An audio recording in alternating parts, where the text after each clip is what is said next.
My name is Chris Hale. I'm the CEO of Victory, and I am a veteran of our United States Navy. I would like to welcome you to the GI Jobs Virtual Career Expo. We are very nearly sold out today, folks, so if you're not signed up yet, please do so ASAP so you don't miss out. There's some great companies looking to hire you over there today. JDog, Geico, and BGIS, I'd like to thank as our title sponsors for today's Virtual Career Expo. Some of the other companies looking to hire you today include Verizon, Leidos, USAA, Travelers, the United States Secret Service, sounds like some cool stuff, General Dynamics Mission Systems, General Dynamics Bath Iron Works, Smith & Nephew, 84 Lumber, Oshkosh, Rated A1, US Express, and Helmets to Hard Hats, amongst others.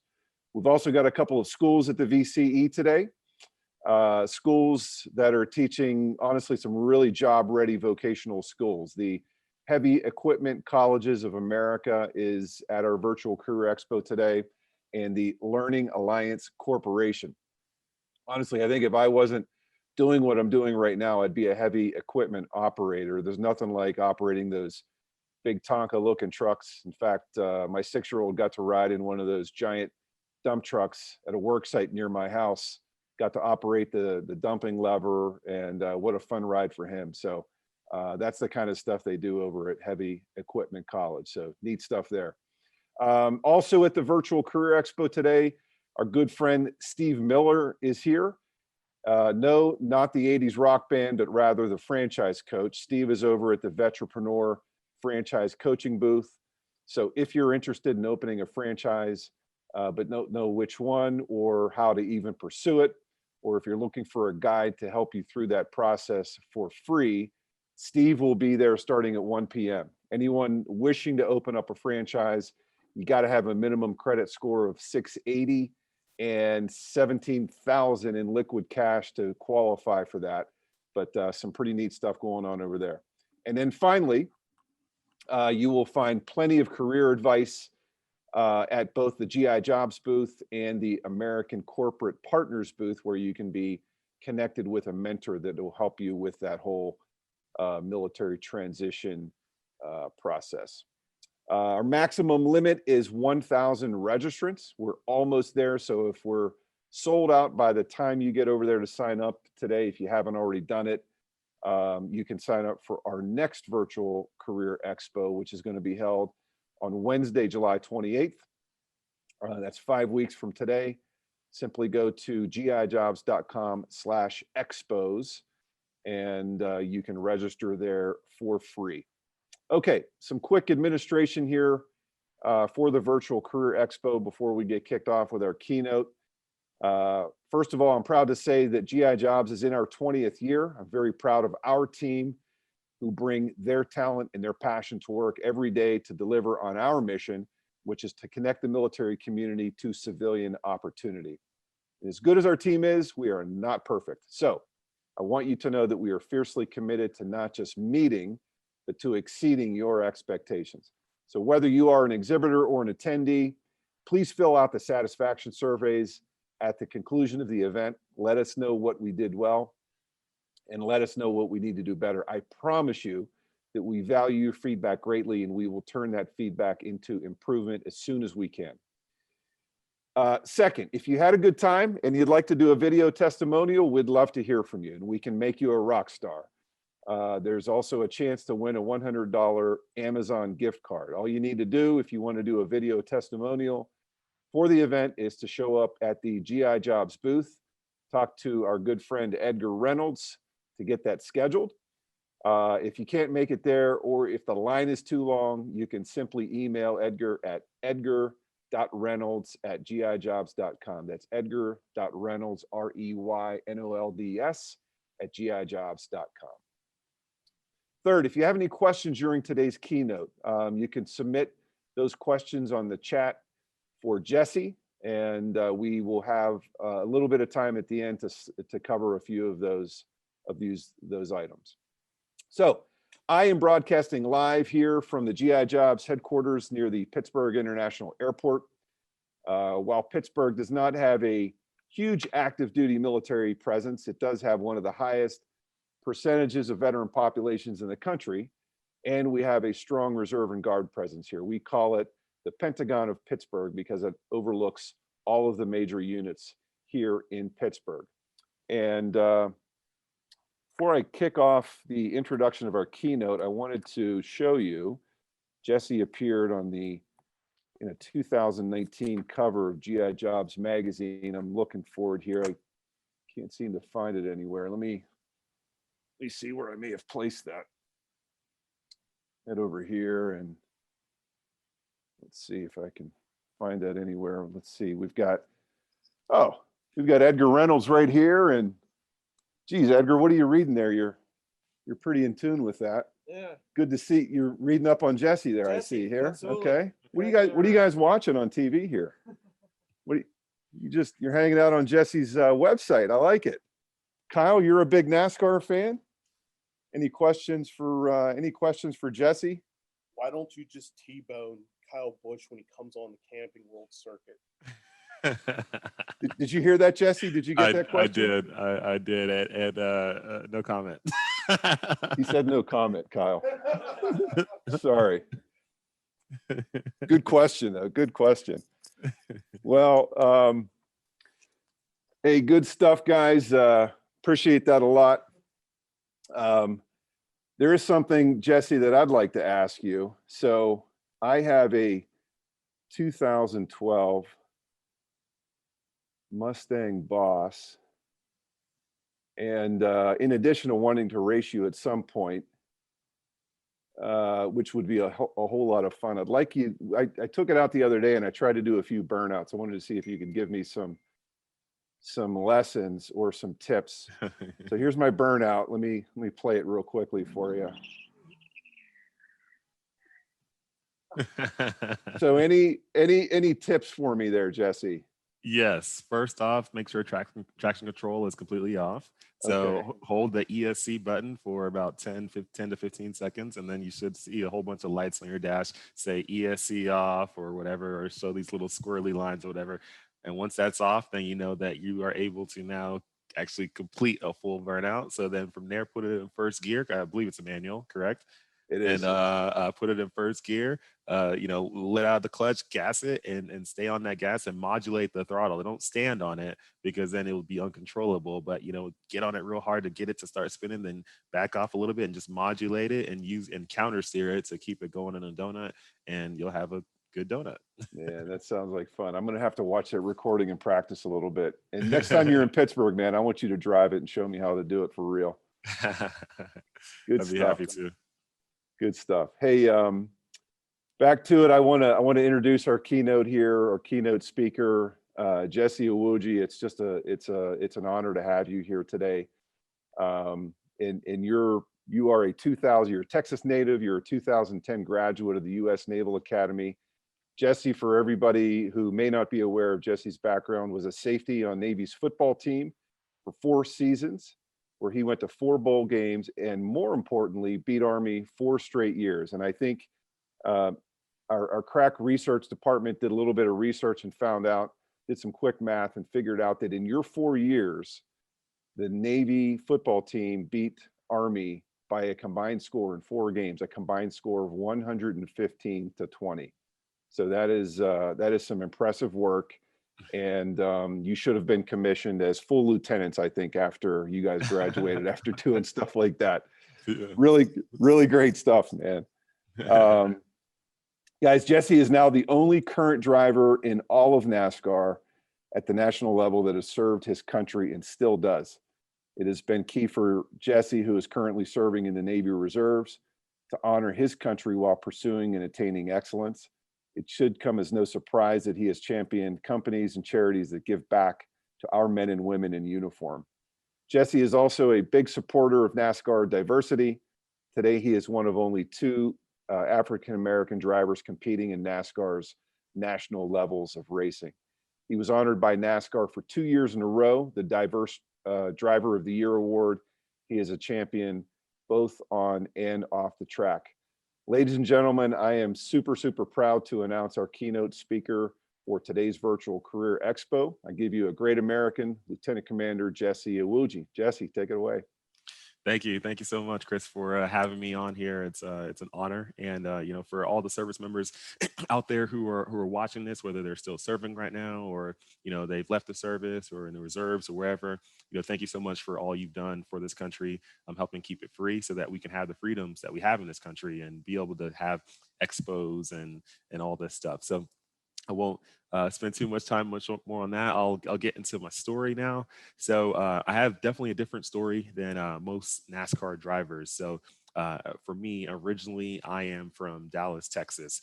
Both of my parents immigrated from Nigeria to the U.S. Back in the 80s. My dad actually came over here first, and he came over to the U.S. because he knew there was opportunity here. In Nigeria, with everything going on over there, especially during that time, there just really wasn't much opportunity. And he knew if he really wanted to take his future family to where he knew he could take it, he needed to be somewhere better, and this was a place to be. So he gave up everything he had there. He didn't have much, but he gave up what he had. Saved up some money through the jobs he was working there, and bought a plane ticket to fly out here to the U.S. by himself. He left, his other 10 brothers and sisters and his family and everybody back in Nigeria. They knew that he was going to go to a better place, and he went off and got here to the U.S. and started a life. He got his education here, got his 4-year degree from a school in Texas, and decided to go back to Nigeria, marry my mom, brought her back here to the U.S., and settled in Dallas, and ended up having me and my 2 brothers and my sister. And growing up in Dallas, for those who like football, like sports, of course, you probably know that Texas, football is king. Football is everything in Texas. So naturally, in the beginning of my life, I gravitated towards football. I had always liked cars. I had always liked racing and all that stuff, but never really got the opportunity to even do anything around that. But football was a thing. I grew up watching the Cowboys win 3 Super Bowls in the 90s, and I wish they could win win some more since then, but they haven't. But it's all good. We're gonna win the Super Bowl this year. But growing up in Dallas, football was a thing. So getting onto middle school and then eventually high school, I worked really hard to get better and better at football because I had a goal and I had a vision of going off to college and playing college football. Like I wanted to grind and make that happen. But at first, I knew that for me to even have that opportunity, I needed to put in ridiculous amount of effort, amount of grind, and just have faith that it could happen. Because when I first started playing football, I really wasn't that good. I was speedy. I had some speed naturally, just from my mom. She was a track star in high school, so I got those genes from her. Besides that, I really didn't have many skills. But one thing my mom did tell me was like, hey, she gave me like this prayer book, and she's like, "Yeah, look, pray every single day and continue to put action and grind every single day, and you'll make it happen. You will get to where you want to go." And this was kind of my first lesson in how action and faith, you put it both together, you can actually make a dream happen. Like it's actually possible, like no matter how impossible it might seem. Because if you would have looked at me in ninth grade and said, and I would have told you, hey, I'm going to make it to college and play college football, you would have laughed because I was just a talentless kid out there just playing. But somehow, some way, I made it happen. And my mom and my parents, both of them together, had really shown us as kids throughout our lives that hard work and effort really does get you somewhere. My mom, while we were growing up, she was a hotel maid at first when she had first got here to the U.S. And she grew from that, went and got her associate's degree, became a nurse, worked in the hospital, 100+ hour weeks every single week. And while doing that, she also started a business on the side where she had a party supply store. So she would work the party supply store from 9 a.m. to 5 p.m. every day, and then work her nursing job from 7 p.m. to 7 a.m. If you do the math, there's only like 4 or 5 hours or so in between all that stuff where she could actually eat, get rest, go back and forth between both of those places, and still somehow figure out a way to make sure that the kids were all right every single day. And then my dad worked a lot of hours too himself. So that hard work and grind that I saw as a kid, that translated, that like I saw that come into me, because I needed to put that level of effort into everything I was going to do if I wanted to get to where I wanted to go. If you have $1 million dream, you can't give $1,000 effort. You got to give that $1 million effort. Sometimes you got to give $1.5 million effort just to get the $1 million dream. But through high school, I grinded and grinded and grinded, and then finally, during my junior senior year, I started getting recruited by a few schools. And this was just a huge blessing to see where I came from, not really knowing how to even play football, to now getting recruited by some universities. And one of those that was recruiting me was the U.S. Naval Academy. So when I got that opportunity, when one of the coaches that came by and started recruiting me and telling me all about the academy and that they wanted me to come play, I just looked at it as a really good opportunity to go to a really good school, get a really good education, um, play football for a team that was winning a lot of games, especially at that time. And then, when I graduate, pretty much have a career started for me as an officer in the U.S. Navy. So I just looked at this as a really, really big blessing, an opportunity to go do some great things and put myself in a great position so that I could be successful in life. So I took that opportunity, ended up going to the Naval Academy, got there 2006. Played football and ran track there for 4 years, all 4 years. Sorry for all the Army and Air Force folks out there, but we did beat Army and Air Force all 4 years. We went to 4 bowl games, ended up winning one of those bowl games, the Texas Bowl, during my senior year. And we also beat Notre Dame at their home twice within those 4 years while I played, which was huge. I would have never expected to beat Notre Dame, but we did. Had a really, really good time at the Naval Academy. I learned a lot, grinded very hard, worked very hard, went through a lot, but ended up graduating in 2010. And when I graduated, I became a surface warfare officer. So for those who aren't Navy, who don't know what a surface warfare officer is, basically what we do is we're on the ships. So my first 2 ships that I was on was a minesweeper and an amphib.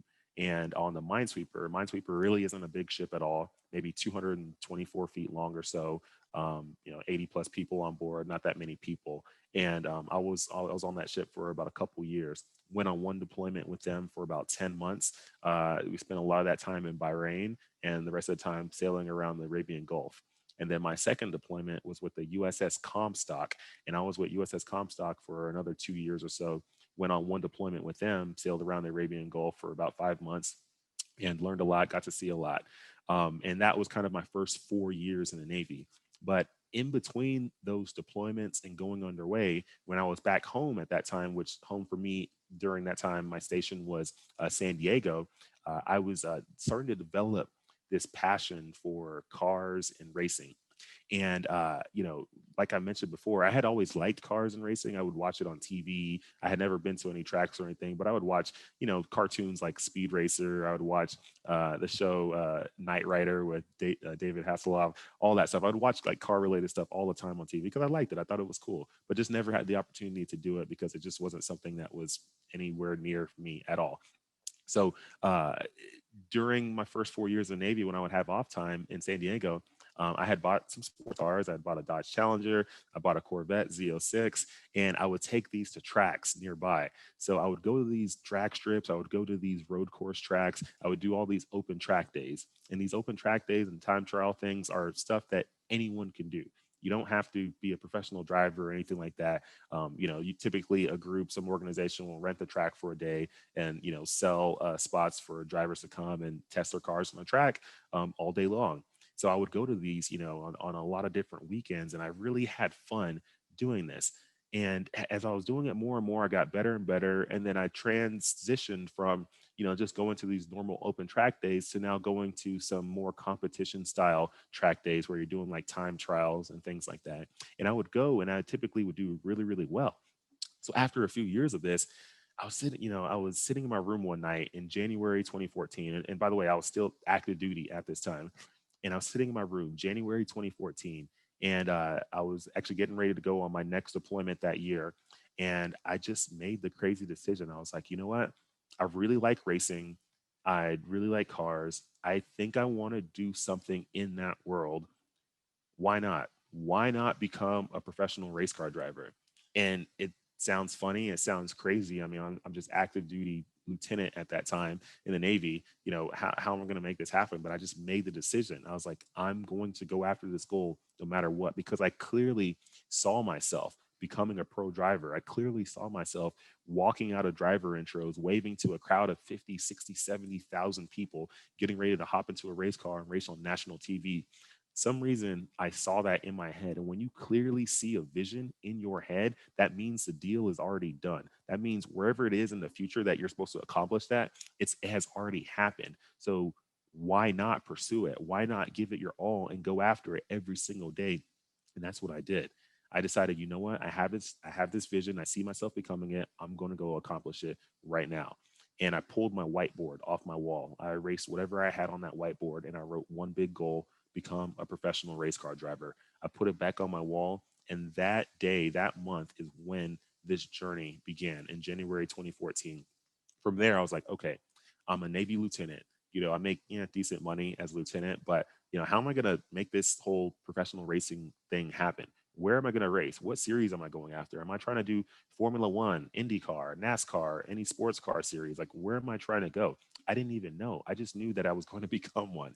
So from there, I immediately go on the internet, and I'm on the internet looking up and down on Google. I literally typed in the question, how to become a professional race car driver. And I typed it in, and the first things I saw were a few different forums, and some people asked those same questions.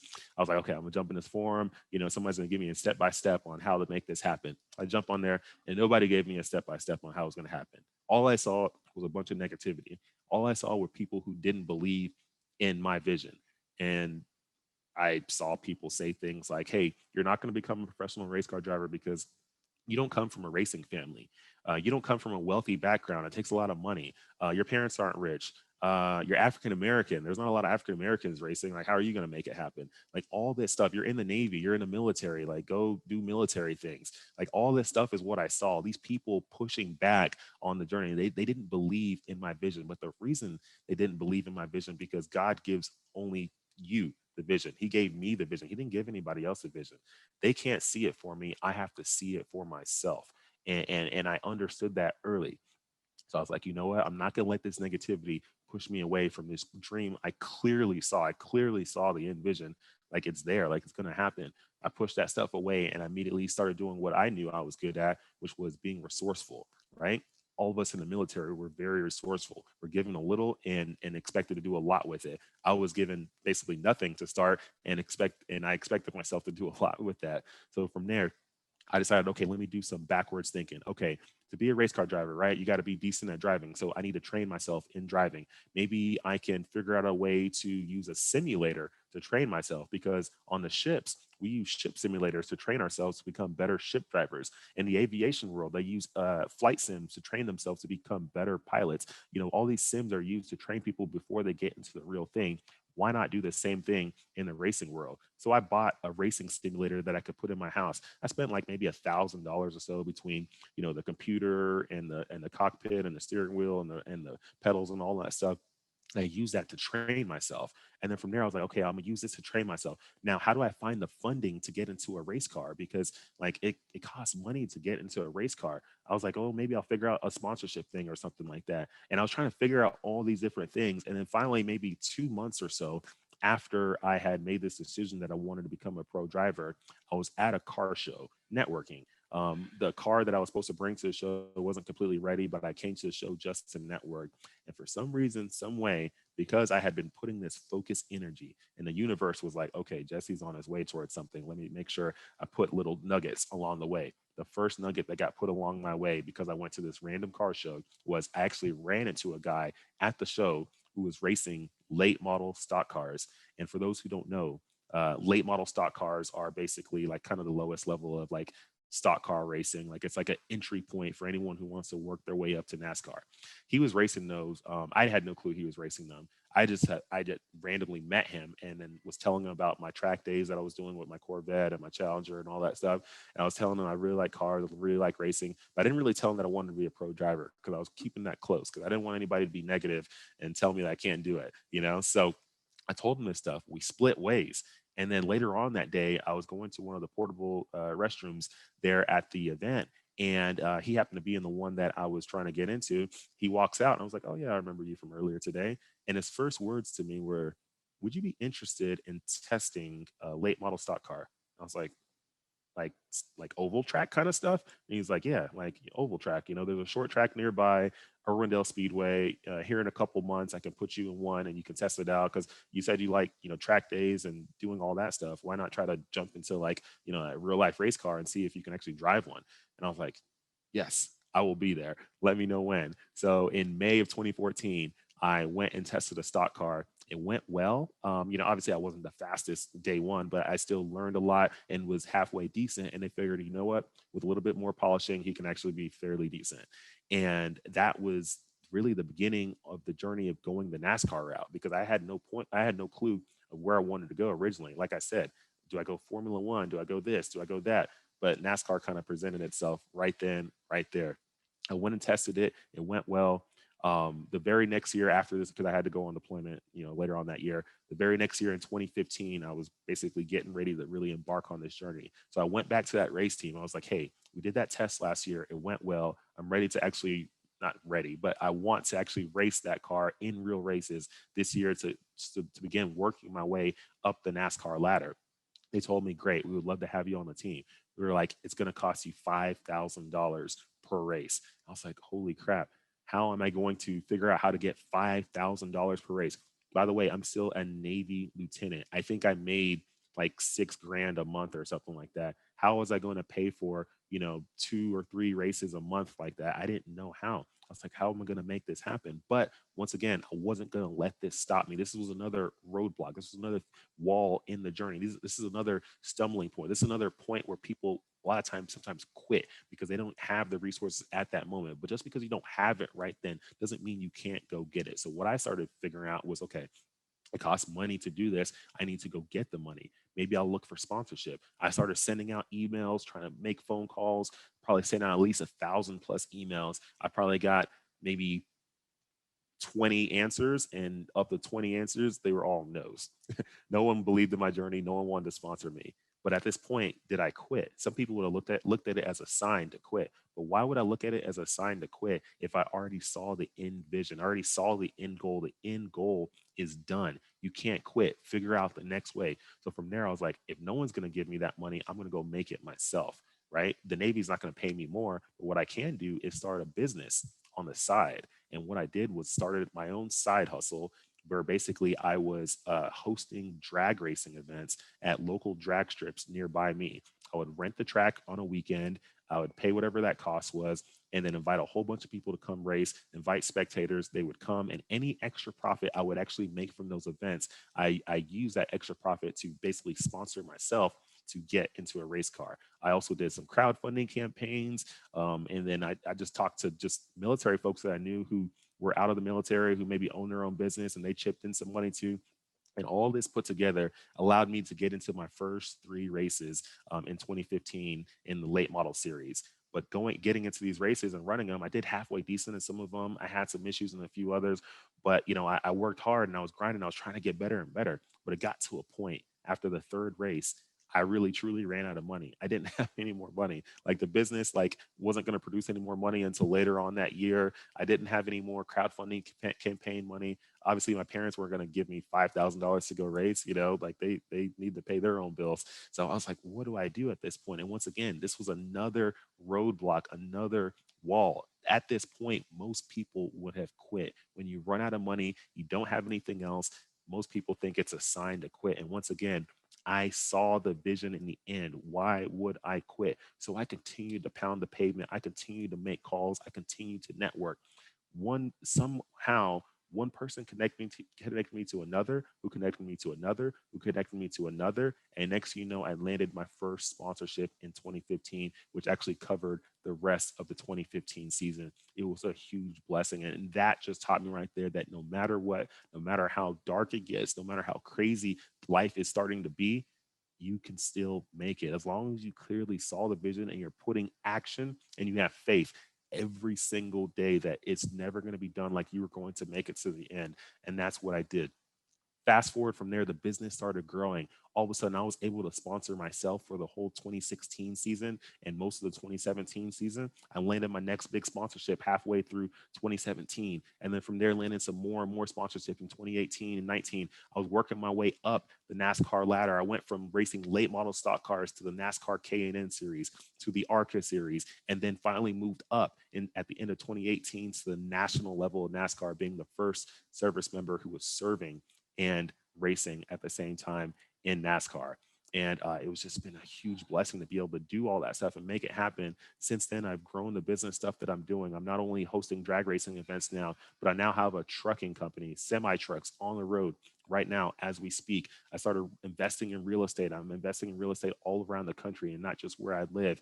I started a sim racing events company where I'm putting esports events on with ERA, E-Racing Association, where you can race from home and win thousands and thousands of dollars if you place in the top 5 for these events. I've been doing all this stuff on the business side. I've been racing in NASCAR, working my way up. I've actually raced all the way up as high as the NASCAR Xfinity Series. I'm actually racing a NASCAR Xfinity Series race here pretty soon. It's just been a huge blessing to be able to do all this stuff, but none of this is luck. None of this is by chance. Some people would have said, oh, you got lucky when you met that guy a few years ago who introduced you to the NASCAR world. That wasn't luck. When you start grinding every single day towards a goal, when you're putting focused energy towards it, when all you're thinking about is that, and you're just pushing and pushing and pushing and just trying to find new creative ways to just advance forward, because maybe this didn't work, maybe this didn't work, but you're just trying to find every day. When you're doing that, the universe will create a path, and that path is not going to be a straight line. It's going to go left, it's going to go right, it's going to go down, it's going to go up, it's going to have hills, it's going to have snakes, it's going to have bears, it's going to have good people, it's going to have bad people, it's going to have potholes, it's going to have all this stuff, rivers, it's going to have everything in your way, but the path is still going to be there. The universe, life wants to reward you, but life will only reward those who stay strong enough long enough. When you're going through this path, when you're going through this journey, it's going to be a dark, dark tunnel. You jump into a tunnel of life where you're trying to get to a goal that's far ahead of where you're at right now. It's going to be pitch black the entire way. You're going to hop into it. And yes, there is a light at the end of the tunnel, but you're not going to see that light until you exit the tunnel. Even when you're 2 inches away from the end of the tunnel, it's still pitch black in front of you. And this is why people quit. They quit because they can't see it. But that's where the faith comes into play. You have to have that faith that the light is there when you cannot see it. And once you have that faith, and once you are able to push yourself, continue to push forward and forward, no matter what, you will accomplish everything you want to accomplish. People who say they can't and people who say they can are both usually right.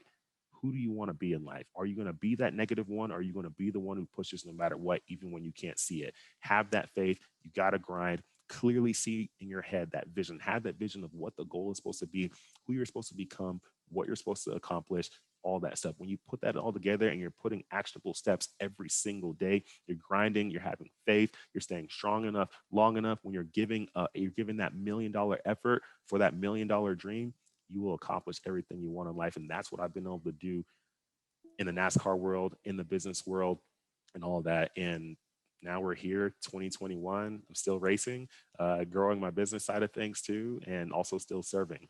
I'm not active duty anymore. I'm in the reserves now. I was active duty until 2017, but then I saw where everything was going. I was like, you know what, I got to transition to reserves now so I can have more time, but I still wanted to serve. I still want to be part of the military. I still want to do my part to make sure that we have the freedoms that we have in this country so I can pursue my dreams and you can too. And I love serving, love being part of the military. It's helped me accomplish a lot in life, whether it was in the military or out. And I want to continue to give what I got to give so that we can maintain these freedoms. But that is probably a small general gist of my story, without mentioning a lot of craziness that happened along the way. Jesse, man, great inspirational words. I mean, wow, that's just a heck of a story. And it's the discipline, the grit, the persistence, the vision, all those things that really contributed to your success, not only in the NASCAR story, but even kind of being a high school freshman that didn't know anything about playing football, and then all of a sudden playing, football at really some of the highest levels in the country. It's just you're an inspiration, man. You really are, and I can't think of better words for our audience going into a virtual career expo, many of those veterans who are making that transition from this very difficult and difficult and challenging, definitely a work hard kind of work ethic in the military, but going into that great, unknown in that private sector, right? Where you don't have a detailer that's telling you what your next set of orders are, or a C daddy who's telling you, where you should go next and in order to advance your career. And it's just an unknown. But your words are very, very inspiring, and I greatly appreciate that. I find it fascinating that you literally Googled how to become a professional race car driver. Yeah. And that was the whole thing. That's where everybody starts, right? Pretty cool Yeah. stuff. You know what? So we live in the internet age, right? And through Google, YouTube, all that stuff, you can find a lot of information, some good, some bad. So you got to be smart enough to sort through it and sift through it and know what's good and bad. But yeah, I've learned a lot, and it's helped me do a lot. For my truck, I mentioned I have a trucking company. It's literally full size semi trucks right now as we speak. I believe we have 4 right now on the road right now, driving all around the West Coast and East Coast. And I have no experience in the transportation world at all prior to starting this company. You know what I did? I literally got on the phone with 2 guys who, had their own trucking companies, just to learn a little bit about their experiences. The rest of the time I spent on YouTube watching videos on how to start a trucking company. And once again, I had to sift through the good and bad. There's some people who are just there just to talk all day for no reason and not really give you any information. And there's people who give you legit information. And I spent about 3 months, like every day, watching YouTube videos, just learning. I use that to teach myself the trucking industry, used a few forums and a couple little things on Google too, but put that together and I started my own trucking company, and it's done well. Yeah, that's amazing stuff, man. You'll have to get a booth at the next virtual career expo if you need drivers, if you're short on drivers. You know what? Hey, if there's any military folks out there who want to drive semi trucks and you're on the West Coast in Southern California, hit me up. You got a job for them. Yeah, drivers are hard to find these days. That's good stuff, man. So tell us, like, what is a day in the life of walk us through race day. So the night before, and then the day of, and then the day itself, the race itself. Kind of walk us through that. Yeah, so for like a race day, race weekend and stuff for me is the last year and a half has obviously been way different than the past years because of COVID. So in the last year and a half, we really haven't been having practices or qualifying or stuff. Usually we'd get to the race like 2 days early. The day before the race, we practice, qualify. The next day we race. We haven't been doing that. It's been show up and race on that day. No practice, no Wow. nothing. So go from normal driving on the streets and highway 45 miles per hour, 60 miles per hour, to jumping into a race car with no practice and going 180 miles per hour like that, next to 40 people who all want the same common goal and don't care. So it's been crazy. But for me, what I do is typically go into the race weekend. One of the biggest and most important things is make sure your body is physically ready, right? You want to make sure you're hydrated properly. You're drinking a lot of water throughout the week. You're hydrated in every way you can think of. You're working out, you're running, you're putting your body through heat stress throughout the week so that it's not a shock when you get into the race car. Because contrary to popular belief, we do not have ACs in the race car, and there is no true heat management to keep you from getting hot in the race car. It's an engine, metal, and you. And there's a lot of heat that gets transferred in between. So my last race at Texas Motor Speedway, in the race truck, it was anywhere between 130 and 140 degrees for 2 Wow. hours that I had to cook in there. And I wasn't just wearing a t-shirt and shorts. I was wearing a full-on race suit with a helmet and driving in a stressful environment with people around you, and doing your best so that you don't spin out at 180 miles per hour. It's very stressful. So making sure your body is ready for that, that's the biggest thing. And then finally on race day, it's just staying calm, staying alert, having the most amount of focus as possible. I don't get amped up on race days. It's different than football. In football, like, you're getting ready to put your human body through another human body. So you got to get amped up to like do that, because it's like not a natural thing. Whereas in racing, like, if you get too amped up, you'll get too jittery, and you won't be smooth in the race car, and you just won't drive well. Yeah. No. How do you get hydrated? You have a Camelback or something you get to stay hydrated during the race? I do. I have Camelback in the race truck, race car, whichever one I'm driving that weekend. I have Yeah. one in there, and that's how I basically stay hydrated. I have 2 liters of water or so. Do you use Waze when you drive your POV? Yeah, my personal vehicle. Yeah, I use Waze. I use Apple Maps, whichever one works. It depends on what time of day it is. No, I'm talking for looking for cops.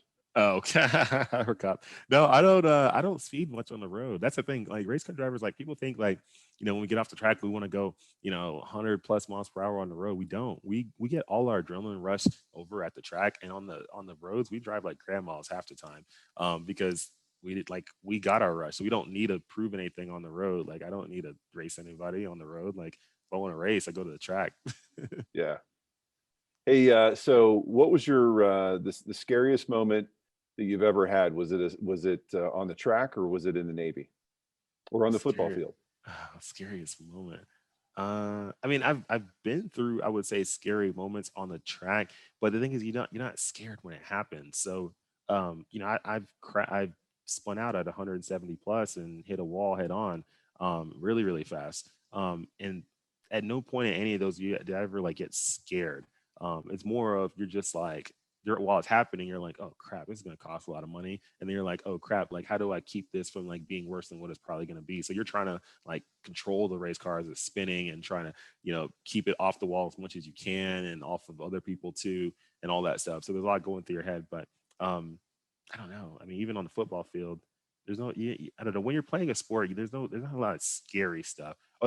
Things only get scary when you fall out of complete control of what's going on.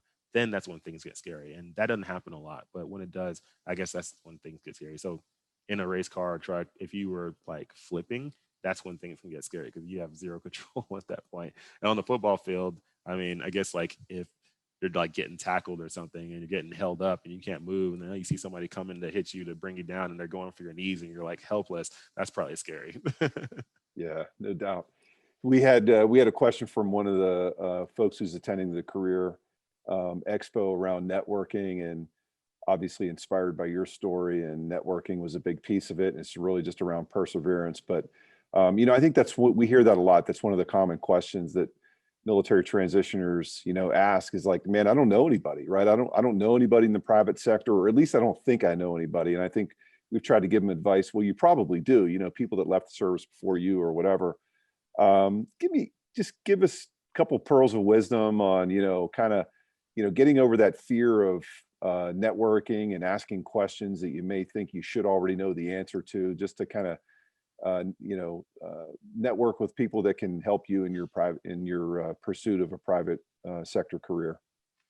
So your network is your net worth. So build that network and do everything you can to build it. Now, for those saying, I don't know anyone here, I don't know anyone there.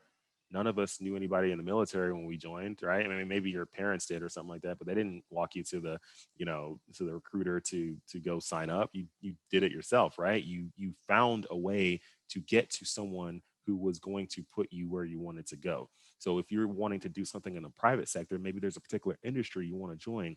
We'll start putting yourself in a position where you can be seen by that industry, where you can meet people in that industry. Let's say you're transitioning out of the military and you want to go work in the Hollywood world, right? You might not know anybody right now because you've been doing military stuff, for the last how many ever years. So yeah, you just don't have any connections there. But that doesn't mean you can't use this resource that we have, the internet, to figure out, okay, where can I find events that I can go to and meet people in that area? Maybe let me find some little schools or little seminars or whatever I can do where people are there who are trying to do the same thing I'm doing or are already doing what I'm doing, and connect with them. LinkedIn, jump on LinkedIn. Everyone who is transitioning out of the military needs to have a LinkedIn profile. Get your LinkedIn started and start connecting with people on there and reaching out to people, joining conversations on there. We have all these apps now. What's that one, that newer one that came on, Clubhouse or whatever? All these different things where people are on, where you can start engaging with people, letting them know what your goals are, what your dreams are. And there are people who want to help. There are people who don't want to help too, but there are going to be people who want to help. You can't be afraid to expose yourself. You got to put yourself out there and do not be afraid to talk about yourself. Go tell everyone who you are and where you want to go, and continue to tell everybody you meet that, because they're not like, closed mouths don't get fed. If you sit there and you're hungry but you're just sitting off in the corner, no one's going to feed you. The ones who are going to get fed are the ones who are hungry and tell everybody that they're hungry. Then you're going to get fed. If you keep showing up to the barbershop every single day, even if you don't have any money, eventually someone's going to cut your hair for you. All right. So you got to continue to put yourself out there. Go to the places where you want to be. If you, for me, I wanted to be a race car driver. So I started going to the racetrack, to local racing events, like for SCCA and stuff like that. And I just started shaking hands. I just literally walked in the pits from team to team to team. And I was like, okay, where's the drivers? Where are the owners? You know, sometimes the owners were the drivers. And I was like, I just went to go meet them. I would shake their hand and be like, hey, my name is Jesse Iwuji. You know, I really like racing a lot. I see what you're doing is really cool. I want to be where you're at. How did you make it happen? Boom, learn their story. Go learn the next, go learn the next. Eventually you're going to put all these stories together and be like, okay, some of these things I can take from, some of these things I can't, but I'm gonna put it together to carve my own path and get to where I want to go. So you cannot be afraid to walk out and start shaking hands, kissing babies, whatever you got to do, but you got to do that. And you got to be your best marketing agent. You got to be an agent for yourself to put yourself out there. Love it. You know, closed mouths don't get fed. I'm gonna remember that one. I'm gonna file that away. That's fantastic. Just the inspiration around vision and discipline and grit and perseverance and all those things. Jesse, it's pretty easy to see why you've been so successful, and can't thank you enough for spending 45 minutes with us today and sharing your story with the transitioning veterans who are attending this virtual career expo. So thanks a lot. You've made NASCAR fans out of a lot of our listeners and watchers here. And best of luck to you for both your business pursuits and on the track this year. Thank you. Thank you so much. And, you know, for all the vets out there, once again, remember what I said, you know, life rewards those who stay strong enough, long enough. So don't quit. You got it. Great stuff. Guys, thank you. Thanks again, Jesse. Appreciate it greatly. And we'll kick it back over to the Virtual Career Expo and get out there. There's lots of companies that want to talk to you.